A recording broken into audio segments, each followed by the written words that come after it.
జమిలి ఎన్నికలకు మార్గం సుగమమైంది. దీనిపై కేంద్రం ఇప్పటికే నిర్ణయం తీసుకున్న విషయం తెలిసిందే. మాజీ రాష్ట్రపతి కోవింద్ నేతృత్వంలో వేసిన అత్యున్నత స్థాయి కమిటీ దీనిపై నివేదికను కూడా కేంద్రానికి అందజేసింది.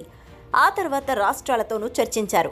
అయితే కొన్ని రాష్ట్రాలు ఓకే చెప్పాయి, మరికొన్ని ఇంకా పెండింగ్లోనే పెట్టాయి.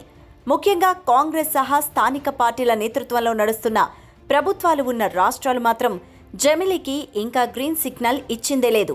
అయితే ఇంతలోనే కేంద్రంపై కొందరు న్యాయవాదులు ప్రశ్నలు సంధించారు.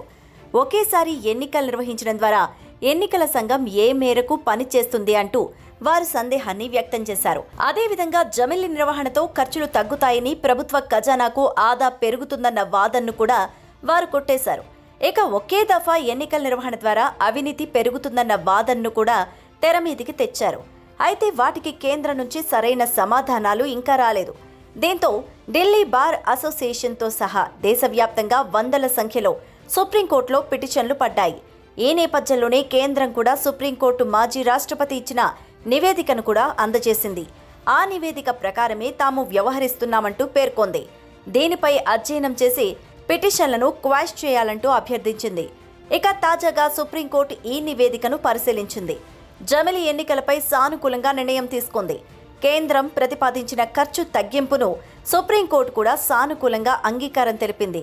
అదేవిధంగా పదే పదే ఎన్నికలు నిర్వహించడం ద్వారా పాలనకు విఘాతం ఏర్పడుతోందని, అభివృద్ధి ముందుకు సాగడం లేదని పేర్కొన్న వాదనలతో ఏకీభవించింది సుప్రీం.